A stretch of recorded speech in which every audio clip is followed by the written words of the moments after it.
What is the biggest challenge for your guys against their passing game?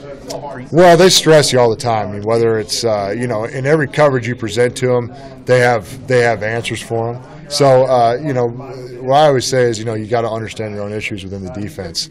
There's always going to be problem plays if you're playing too high, if you're playing one high, if you're playing man, if you're playing zero. But you got to understand what they are, and if they come up, how am I going to deal with them? And that's what we work all week to practice on is how are you going to handle your problem plays.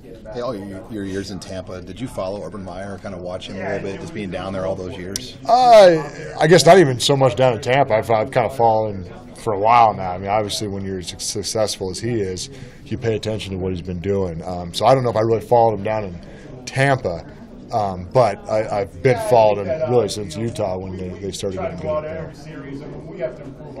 Is Haskins a lot different when you watch his quarterback? Is he a lot different than what he's had in the past? Yeah, he is. Yeah, not necessarily a lot, but he's definitely. It's not the true QB run-oriented game that J.T. Barrett was and Tebow was and those type of guys. But I think he brings a little bit more of the pro-style element.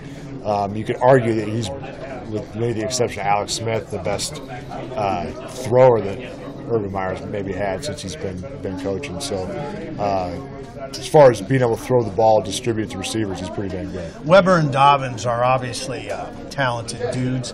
How do they compare and contrast? That's a 1-2 punch kind of like you guys. They're really similar body types. They look the same. And I think, Dobbins is maybe, in my mind, it says he's lighter, but he looks a little bit bigger, a little bit more north-south, one cut.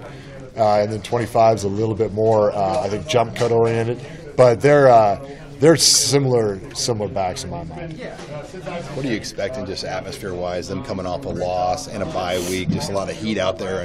Yeah, I mean they're going to be ready to play. With a bye week and 2 weeks to prepare, they're going to come out. They're going to play their best football. So that's what we're anticipating, and we got to prepare that they're going to come out and play as good as they possibly can.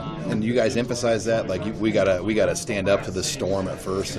Yeah, but just like any week, it's about falling back in your habits. You don't get yourself overly juiced for 3 or 4 plays. You fall back on habits. Every play should be the exact same anyway. So just reinforcing what your job is and doing it to the fullest extent. Is it in these kind of games that guys can get out of their habits pretty fast? Very easily, I think.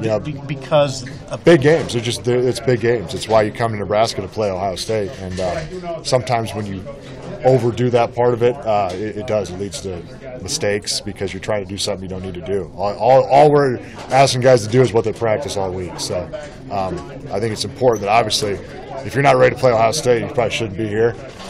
So it is just a matter about falling back on our habits. They have an issue route for every defense you're going to present. And how you handle that is you got to, number one, understand how that issue is going to affect me within the defense, have a little bit of recognition for when that route's coming, and then really just trusting your leverage more than anything else. So, football for us especially is a game of leverage and understanding your own issues. So, it's going to be a combination of all that, but, every call that we're going to be in, they're going to have some type of route that's going to put pressure on us.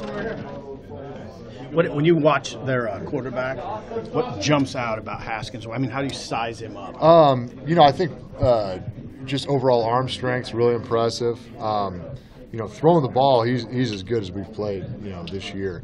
He's probably a little bit different from a traditional Urban Meyer quarterback where they're really, in the past, have been much more run-oriented, QB design runs.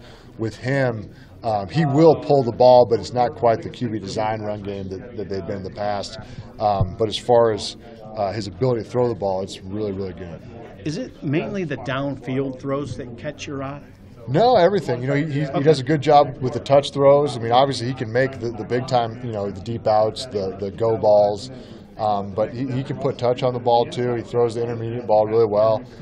He's a good quarterback, and I think just like I said, usually the Urban Meyer quarterback's a little bit more run oriented, and he brings a lot of that pro style element to their offense. They've averaged only 3.2 yards per carry over the last 3 games.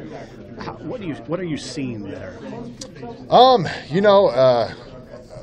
It's hard to say. I do know I saw what they did the first 3 games of the year, and it looked like a different team. And I'm anticipating they're going to be much more similar to when they played Oregon State and TCU.